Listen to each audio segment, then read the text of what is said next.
Gold trusted gold buyers మీరు తాకట్టు పెట్టిన బంగారాన్ని విడిపించి ఈ రోజు ఉన్న మార్కెట్ ధరకు కొనబడను. నమస్కారం, వెల్కమ్ టు ఐ డ్రీమ్. ధర్మ మార్గం విత్ విజిత కార్యక్రమానికి స్వాగతం.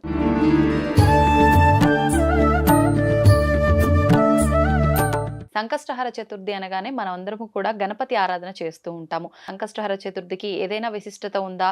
ముఖ్యంగా ఉద్యోగరీత్యా ఇబ్బంది పడే వాళ్ళు చాలా మంది ఉంటారు. అయితే కొన్ని పనులు చాలా కాలంగా ఆటంకాలు వచ్చి పోస్ట్పోన్ అవుతూ ఉంటాయి, రకరకాల ఇబ్బందులు వస్తుంటాయి, పనులన్నీ అలా నిలిచిపోతూ ఉంటాయి. అటువంటి వారు ఎక్కువగా గణపతి ఆరాధన చేయాలని చెప్పి అంటుంటారు. మరి గణపతి ఆరాధన ప్రత్యేకించి ఈ సంకష్టహర చతుర్థి రోజు ఏ విధంగా చేయాలో ఇప్పుడు గురుగారితో మాట్లాడి తెలుసుకుందాం. ప్రస్తుతం మనతో పాటు ఉన్నారు ప్రముఖ జ్యోతిష్య పండితులు నందిబట్ల శ్రీహరి శర్మ గారు. ఇప్పుడు వారితో మాట్లాడేద్దాం. నమస్కారం గురుగారు. వాగర్థావివ సంపృక్తౌ వాగర్థ ప్రతిపత్తయే జగతః పితరౌ వందే పార్వతీ పరమేశ్వరౌ. సదాశివ సమారంభాం శంకరాచార్య మధ్యమాం అస్మదాచార్య పర్యంతం వందే గురు పరంపరాం. ఆదిత్యాయ చ సోమాయ మంగళాయ బుధాయ చ గురు శుక్ర శనిభ్యశ్చ రాహవే కేతవే నమః. శృంగేరి జగద్గురు పీఠాధిపతులకి, కంచి పీఠాధిపతులకి నమస్కారములు తెలియజేసుకుంటూ కార్యక్రమాన్ని ప్రారంభిద్దాం. గురుగారు, సంకష్టహర చతుర్థి అంటే ముఖ్యంగా సంకష్టహర చతుర్థి అనగానే గణపతి ఆరాధన గుర్తొస్తుంది. అయితే మనం ఏ పూజ చేసినా కూడా తొలి పూజ గణపతికే చేస్తాము. ఎటువంటి ఆటంకాలు రాకుండా ఉండాలని చెప్పి చేస్తామని చెప్పి పెద్దవాళ్ళు చెప్తూ ఉంటారు. మరి అయితే ఇప్పుడు చాలా మందికి కొన్ని పనుల్లో ఆటంకాలు వస్తూనే ఉంటాయి, కానీ పని అనేది పూర్తిగా పూర్తవ్వదు. అటువంటి వారు కానీ ఉద్యోగరీత్యా కూడా చాలా ఇబ్బందులు పడుతుంటారు, ఉద్యోగం రావటం ఆలస్యం అవుతుంటుంది. ఇలాంటి వాళ్ళు ప్రత్యేకించి మనకి వచ్చే డిసెంబర్ 18వ తారీఖున వచ్చే సంకష్టహర చతుర్థికి ఎటువంటి విధి విధానాలు ఆచరిస్తే గణపతి అనుగ్రహం కలుగుతుంది? అదేవిధంగా ప్రతి ఒక్కరికి కావాల్సింది లక్ష్మీ అమ్మవారి అనుగ్రహం. అమ్మవారి అనుగ్రహం కలగాలంటే కూడా ఆ రోజు ఏం చేయాలి? మనము ఇక ఆ రోజు ఉన్నటువంటి విశిష్టత మనం తెలుసుకున్నట్లయితే, ఆ రోజు ఉన్నటువంటి నక్షత్రము పుష్యమి నక్షత్రం. అంటే ఉన్నటువంటి శని నక్షత్రాలు 3 నక్షత్రాలు, ఉత్తరాభాద్ర, పుష్యమి, అనురాధ. ఈ 3 నక్షత్రాలలోకెల్లా పుష్యమి నక్షత్రము చాలా గొప్పదైనటువంటిది. ఎందుకంటే మనఃకారకుడైనటువంటి చంద్రుడు రాశిలో ఉంటుంది ఆ పుష్యమి నక్షత్రం. కాబట్టి పునరుసు నక్షత్రాన్ని అంటిపెట్టుకొని ఉంటుంది. అంటే ఏంటి? గురువు యొక్క అనుగ్రహాన్ని పొంది ఉంటుంది. పైగా పుష్యమి నక్షత్రంతో కూడుకున్నటువంటి సంకష్టహర చతుర్థి చాలా అరుదుగా వస్తుందట. ఈ రోజున మహాసంకష్టహర చతుర్థి అనేటువంటి వ్రతాన్ని కూడా చేసుకోవాలి. ఎవరు చేయాలి గురుగారు? ఎవరైనా కానీ, ఎటువంటి వాళ్ళు ఉద్యోగంలో ఇబ్బందులు పడుతున్నటువంటి వాళ్ళు, ధనపరమైనటువంటి సమస్యలు, ఆర్థిక బాధలు ఇబ్బంది పడుతున్నటువంటి వాళ్ళు, ముఖ్యంగా గత జన్మ కర్మ దోషాలు ఉన్నటువంటి సమయంలో ఈ జన్మ ఎత్తిన తర్వాత ఈ జన్మలో కష్టాలు, నష్టాలు, సమస్యలు, ఇబ్బందులు ఎదుర్కొన్నటువంటి వాళ్ళందరూ కూడా ఇటువంటి వ్రతాన్ని ఈ రోజున ఆచరించాలి. ముఖ్యంగా మనము ఈ పుష్యమి నక్షత్రానికి 2 కారణాలు ఉన్నాయమ్మా. ఆ పుష్యమి నక్షత్రానికి అధిపతి శని, పుష్యమి నక్షత్రాన్ని పరిపాలించే గ్రహము గురువు. ఇలా 27 నక్షత్రాల కొన్ని నక్షత్రాలు మాత్రమే 2 గ్రహాలు ఒక నక్షత్రాన్ని పరిపాలిస్తూ ఉంటాయి.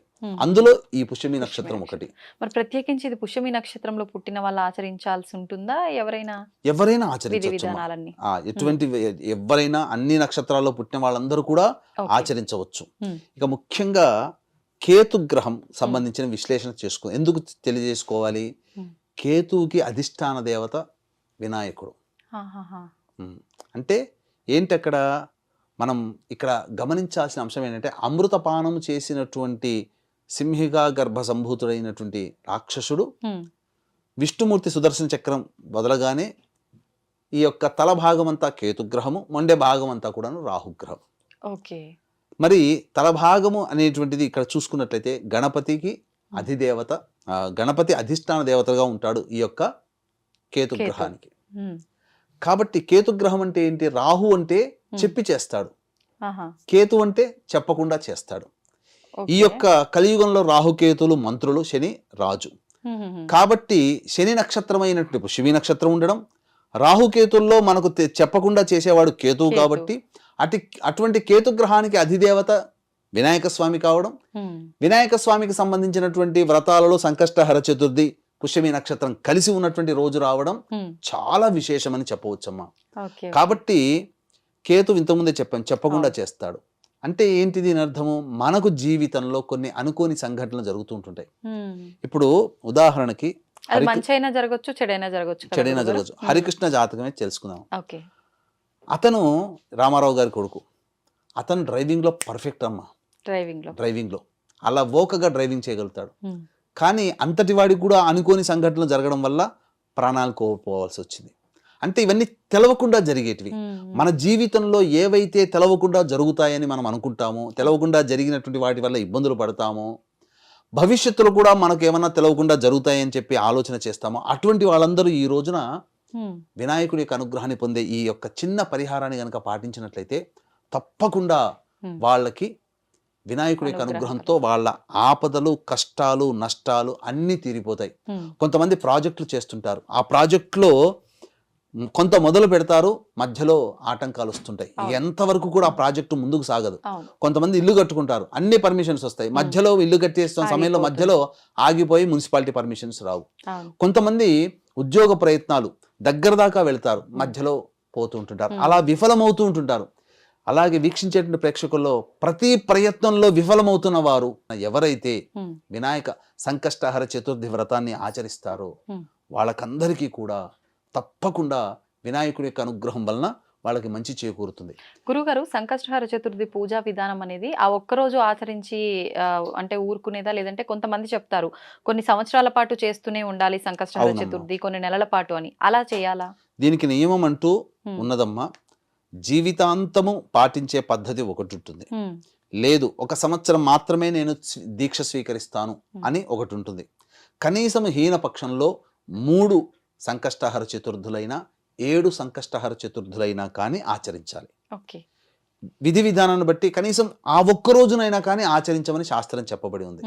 కాబట్టి ఆ ఒక్క రోజుకైనా ఆచరించవచ్చు, 3 సార్లైనా ఆచరించవచ్చు, 7 సార్లైనా ఆచరించవచ్చు, సంవత్సరం మొత్తం 12 నెలల పాటు కూడాను ఆచరించవచ్చు. ఇప్పుడు వ్రతం అంటే పురోహితుల సమక్షంలో చేయాల్సి ఉంటుందా? ఎవరికి వాళ్ళే చేసుకోవచ్చు.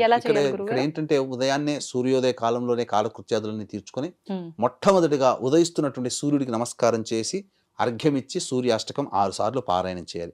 ఆ రోజున సంకష్టహర చతుర్థి వ్రతాన్ని ఎవరైతే ఆచరిస్తారో ఆ రోజున ఈ యొక్క దాంపత్యము పనికిరాదు, నూనె తలంటుకోవడం అనేటువంటిది పనికిరాదు, అలా నూనె పెట్టుకోవడం పనికిరాదు, అలాగే క్షౌరము, గడ్డం గీసుకోవడం లాంటివి పనికిరాదు, మద్య మధుమాంసములు స్వీకరించకూడదు.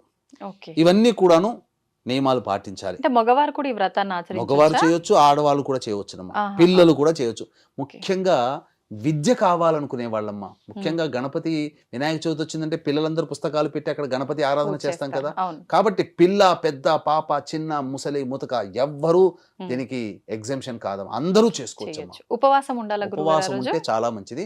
ముఖ్యంగా 3 పిడికిళ్ళ బియ్యము ముడుపు కట్టడం, అనగా ఎర్రటి గుడ్డలో 3 పిడికిళ్ళ బియ్యం కట్టడము, తర్వాత వక్కలు, ఖర్జూరకాయలు, తోచిన దక్షిణ ఆ విధంగా పెట్టడం, పెట్టి ఆ స్వామి ముందర, వినాయకుడి విగ్రహాన్ని ముందర కానీ, చిత్రపటం ముందర కానీ, లేదా వినాయకుడి దేవాలయంలో కానీ కట్టి ముడుపు కట్టి అక్కడ పెట్టి ఆ రోజున వినాయకుడి స్వామి దేవాలయంలో గరికతో అర్చన చేయించుకోవాలి పొద్దున పూట. ఇప్పుడు అన్ని మీరు చెప్పిన ఐటమ్స్ అన్ని ఎన్నెన్ని సంఖ్యమైన చూసుకోవాలి? 3 పిడికిలు పెడితే చాలా. బియ్యం 3 పిడికిలు అన్నారు, మిగతాయి ఒక్కలు 2, ఖర్జూరాలు 2 పెట్టవచ్చు. ఏదైనా ఒక తాంబూలం పెట్టాలి. అక్కడ పెట్టిన తర్వాత దేవాలయానికి వెళ్ళి గరికతో గణపతికి అష్టోత్తర పూజ చేయాలి. శ్వేత అర్కము అంటే తెల్ల జిల్లేడు పూలతో స్వామిని అర్చన చేస్తే చాలా ప్రీతి పొందుతాడట. ఆ రోజంతా వీలైతే ఉపవాసం ఉంటే చాలా ఫలితం. ఎందుకనంటే సంకష్టహర చతుర్థి వ్రతము ఉపవాసం ఉన్నటువంటి వ్యక్తి దానం చేసిన పుణ్యవశము వలన ఇంద్రుడు మధ్యలో ఆగిపోతుంది రథం, ఇంద్రుని విమానం. సంకష్టహర చతుర్థి వ్రతం ఆచరించినటువంటి వాళ్ళ యొక్క పుణ్యఫలాన్ని ఇస్తే ఆ విమానం కదులుతుంది అనంటే ఎవ్వరూ దొరకరు. కానీ చనిపోయినటువంటి ఒక మృత కళేబరం అంతకు ముందు రోజు తెలియకుండానే ఉపవాసం ఉంటుంది ఆ స్త్రీమూర్తి. ఆ మనిషి చనిపోయిన తర్వాత ఇవ్వలేదు కదా, ధారదత్తం చేయలేరు కదా, కానీ ఆ స్త్రీమూర్తి శరీరముని అంటి వెళ్ళినటువంటి గాలి ఆ విమానాన్ని తాకి ఆ గాలి వల్లనే విమానం కదిలిందట. అంటే సంకష్టహర చతుర్థి వ్రతాన్ని ఆచరించిన వ్యక్తి యొక్క గాలి సోకినా పుణ్యమైపోతుందని అక్కడ అర్థం. అంటే ఇంకా చేసిన వాళ్ళకి ఇంకెంత పుణ్యం వస్తుందో. గాలి సోకితేనే పక్కది ఉన్నటువంటి పని మొదలవుతుందనంటే ఇక ఆగిపోయిన పనులు ఉన్నటువంటి వాళ్ళందరూ కూడా చక్కగా ఈ యొక్క వ్రతాన్ని ఆచరిస్తే వాళ్ళ పనులన్నీ కూడా శీఘ్రంగా నెరవేరుతాయి. ముఖ్యంగా చెప్పాలంటే ఉద్యోగం, నేను ఎన్నో ప్రయత్నాలు నేను చూశానమ్మా, నా జీవితంలో ఎంతో మందికి చేయించాను.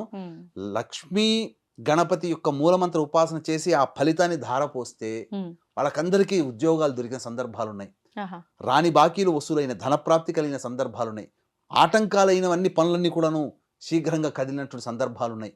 ఇంకా జాబు రాదేమో, మనం విదేశాల నుంచి ఇంటికి రావాల్సిందే అని భయపడిన వాళ్ళు కూడా ఉద్యోగం లభించిన సందర్భాలున్నాయి. కాబట్టి ఈ వ్రతాన్ని ఆ విధంగా సాయంత్రం వరకు కూడాను ఆచరించి ప్రదోషకాల సమయానికి మళ్ళీ గణపతి దేవాలయానికి చేరుకొని అర్చనాది కార్యక్రమాలు జరిపించుకొని నక్షత్ర దర్శనం చేసి ఇంటికి రావచ్చు. భోజనం నైట్ భోజనం రాత్రి ఉంటే ఉపవాసం, పాలు పండ్లు ఇతరత్ర పదార్థాలు తీసుకోవచ్చు. ఆ రోజంతా ఉపవాసం ఉండి తెల్లవారి వినాయకుడిని మళ్ళీ అర్చించి భోజనం చేయవచ్చు. లేదు రాత్రి భోజనం చేయవచ్చు. ఈ విధంగా ఉపవాసం గనక ఉన్నట్లయితే తప్పకుండా వాళ్ళ కోరిక నెరవేరుతుందమ్మా. అందులో ఏమాత్రం సందేహం లేదు. అత్యంత యోగవంతమైనటువంటి సంకష్టహర చతుర్థి పుష్యమీ నక్షత్రం రావడం అనేటువంటిది చాలా గొప్ప విషయం. దేవతా నక్షత్రాల్లో పుష్యమీ నక్షత్రం కూడా ఒకటి. ఈ విధంగా ఉపవాసం ఉండి అర్చన చేసినటువంటి వాళ్ళకి వినాయకుడికి ఇష్టపాత్రులు అవుతారు. కాబట్టి గరికతో అర్చన చేసుకోవాలి. తెల్ల జిల్లేడు పూలు దొరికితే ఆ తెల్ల జిల్లేడు పూలతో అర్చన చేసుకోవాలి. చాలా విశేషం అమ్మా. ఇక కేతుగ్రహం యొక్క అనుగ్రహం కలుగుతుంది. తద్వారా ఏమవుతుందో తెలుసమ్మా, ఎవరికైతే అనారోగ్య రీత్యా మెడ నొప్పి, సర్వికల్ ప్రాబ్లమ్స్ ఉంటాయో, ఈ యొక్క గణపతి యొక్క అనుగ్రహం వల్ల ఈ సంకష్టహర చతుర్థి రోజున ఎవరైతే ఆ సంకష్టహర చతుర్థి వ్రతాన్ని ఆచరించినటువంటి వాళ్ళ చేతి ద్వారా తీర్థం పుచ్చుకున్నా చాలమ్మా, వాళ్ళకి అనారోగ్య సమస్యలు తొలగిపోతాయి. అంటే అన్ఐడెంటిఫైడ్ ఇల్నెస్ అని అంటారు. అంటే కేతువు మాయాగ్రహం, కనబడదు. కాబట్టి ఎన్ని డాక్టర్ల చుట్టూ తిరిగినా, ఎన్ని డయాగ్నోసిస్ చేసినా రోగం ఏందో తెలవదు అనుకునేటువంటి వాళ్ళకందరికీ ఆ తీర్థం పుచ్చుకున్న తర్వాత ఖచ్చితంగా రోగ నిర్ధారణ జరిగి తీరుతుంది. తద్వారా అనారోగ్య సమస్యకి మందు డాక్టర్ సూచించడం, మన అనారోగ్యం నివారణ అవ్వడం, ఇవన్నీ జరిగి తీరుతాయమ్మా. అయితే ఇప్పుడు అసలు ఇప్పటి వరకు సంకష్టహర చతుర్థి పూజా విధానాన్ని ఎప్పుడు ఆచరించని వాళ్ళు కూడా ఆచరించవచ్చు అంటారా ఈసారి? ఎవరైనా ఆచరించవచ్చమ్మా. కాకపోతే స్త్రీమూర్తులకి ఇబ్బందికర పరిస్థితులు వచ్చినప్పుడు దాన్ని ఆచరించకూడదు. ఇప్పుడు సంవత్సరం పాటు కూడా ఆచరిస్తుంటారు కదమ్మా. ఎవరికైనా స్త్రీలకి రజస్వల ఋతుక్రమం వచ్చింది అనుకోండి, అయ్యో మనం ఈ నెల ఆచరించకపోయామే, భంగం అయిపోతుందేమో, వ్రత భంగం అయిపోతుందేమో భయపడుతుంటుంటారు. భయపడాల్సిన పని లేదమ్మా. ఆ రోజున 4వ రోజు అయినా చెయ్యకూడదు, 3 రోజులైతే అసలు చేయకూడదు. మళ్ళీ 5వ రోజు మళ్ళీ శుచిర్భూతులే స్నానం ఆచరించి 5వ రోజు చేసుకోవచ్చు. 5వ రోజు ఈ వ్రతాన్ని ఆచరిస్తే అంతకుముందు చేసినటువంటి వ్రతం ఎలా అయితే చేస్తే ఎంతటి ఫలితం ఉంటుందో, వ్రతాన్ని మాత్రం ఆపకూడదు. సంవత్సరం పాటు, సంవత్సరాల తరబడి చేస్తున్న వాళ్ళు 5వ రోజు స్నానమైన 5వ రోజున చేసుకోవచ్చు. ఇప్పుడు ఒకవేళ మధ్యలో సంవత్సరం అంటే ఇంకా 12 నెలలు, ఒక నెల కుదరలేదు, ఒక నెల మనం ఎక్కువ చేయొచ్చా? తర్వాత అట్లా ఉండదు, ఖచ్చితంగా మరి అది ఎలా నెరవేరుతుంది అంటారు? ఇంకా పూర్తిగా సంవత్సరం పాటు ఆచరించే వాళ్ళు చేయాలి కదమ్మా. అందుకనే స్త్రీలు చేసేటట్టయితే ఆటంకం వస్తే, అప్పుడు చతుర్థి రోజున ఆటంకం వచ్చింది అనుకోండి, 4 రోజుల వరకు పనికిరారు పూజా విధానానికి. 5వ రోజు స్నానం చేసి ఈ వ్రతాన్ని ఆచరిస్తే అంతకుముందు చేసినటువంటి ఆ తిథితో సంబంధం లేదు, అంతకుముందు చేసిన ఫలితం వస్తుంది.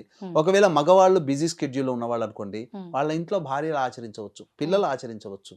వ్రతాన్ని మాత్రం ఆపకూడదు. ఎవరి చేతనైనా కానీ, రక్త సంబంధీకులు, దంపతులైనా ఎవరైనా ఒకరు చేస్తే ఆ పుణ్య ఫలితం వస్తుందమ్మా. ఓకే. ఇప్పుడు ఇలా అంటే ఆడవారికి కుదరని పక్షంలో వీళ్ళు వ్రతం చేయడానికి లేదు, ఇంట్లో వాళ్ళు చేస్తున్నారు. కానీ వీళ్ళు మనసులో అంటే భగవంతుని తలుచుకొని ఆ స్తోత్రాలు అవి చదువుకుంటూ ఉపవాసంలో ఉండొచ్చా? మైల ఉన్న వాళ్ళమ్మా ఉండకూడదు. అసలు ఆ స్తోత్రాలు ఆ సమయంలో చేయకూడదు. బ్రహ్మహత్య పాతక దోషంతో ఉంటారు. ఎందుకంటే ఇంద్రుడికి కలిగినటువంటి బ్రహ్మహత్య పాతక దోషాన్ని భూమి, వృక్షములు, స్త్రీలు వీళ్ళందరూ కూడా సమభాగంగా పంచుకున్నారట, సముద్రము. అందుకనే సముద్ర స్నానం ఎప్పుడు పనికిరాదు. భూమి పంచుకోవడం వల్ల భూమి ఎటువంటి వరాన్ని పొందింది? నువ్వు ఎంత లోతుకు తవ్వు, 1 సంవత్సరం 2 సంవత్సరాల తర్వాత మళ్ళీ అది పూడ్చుకుపోతుంది. వృక్షాలను నువ్వు ఎంతగా కొట్టే వేసేయి, మళ్ళీ చిగురిస్తుంది. స్త్రీలు ఈ బ్రహ్మహత్య పాతకాన్ని తీసుకోవడం ద్వారా ఎంతటి పవిత్రులయ్యారంటే, ప్రతి నెల పవిత్రమూర్తులే వాళ్ళు. పురుషుడైనా కానీ పాపం చేస్తే అది పాపం అంటుకుంటూ ఉంటుంది. కానీ స్త్రీలు బ్రహ్మహత్య పాతక దోషాన్ని ఇంద్రుని ద్వారా గ్రహించినటువంటి కారణం చేత ఇంద్రుడు ఇచ్చినటువంటి గొప్ప వరం ఏంటంటే, ప్రతి నెల వాళ్ళకి యొక్క రుధిరం బయటపడ్డప్పుడు 5వ రోజు నుంచి మళ్ళీ వాళ్ళు పవిత్రులు అవుతారు. ఎంత గొప్ప జన్మమ్మ స్త్రీ జన్మ. పవిత్రత రావాలంటే మామూలుగా మగవాళ్ళం మేము ఎన్ని పూజలు చేస్తే మాకు ఆ పవిత్రత వస్తుంది, ఎంత స్నానం ఆచరిస్తే, ఏ విధంగా అనుష్ఠానం చేస్తే పవిత్రత వస్తుంది. స్త్రీలకి ఆ యొక్క రుధిరం బయటపడినటువంటి రోజు నుంచి 4 రోజులు ఆచరించి 5వ రోజునే వాళ్ళు స్నానం ఆచరిస్తేనే వాళ్ళు పవిత్రులు అయిపోతారట. ఇంద్రుడు ఇచ్చిన వరం ఇది. దీన్ని చాలా మంది ఆక్షేపించుకుంటారు. మేము 3 రోజులు మేము దూరంగా ఉండాలా, మమ్మల్ని వెలివేస్తారా, ఇలా ఆక్షేపణ చేసేటువంటి వ్యక్తులు కూడా ఉంటారు. రెస్ట్ తీసుకోమని చెప్పారమ్మా. ఇంతకంటే గొప్ప సౌహార్ద్రమైనటువంటి ఈ పద్ధతులు మన ధర్మంలోనే ఉన్నాయి తప్ప ఇతర ధర్మాల్లో లేవు కదా. అవును. కాబట్టి సదా ఆచరణీయం ఇటువంటి విషయాలు తెలుసుకోవడం ద్వారా అని చెప్పొచ్చు. నిజంగా చాలా మంచి విషయాలు తెలియజేశారు గురుగారు. సంకష్టహర చతుర్థి వ్రత విధానంలో చాలా మందికి సందేహాలు ఉంటాయి. ఆ సందేహాలు కూడా చక్కగా నివృత్తి చేశారు. ధన్యవాదాలు. సర్వం శ్రీ ఉమామహేశ్వర పరబ్రహ్మార్పణమస్తు.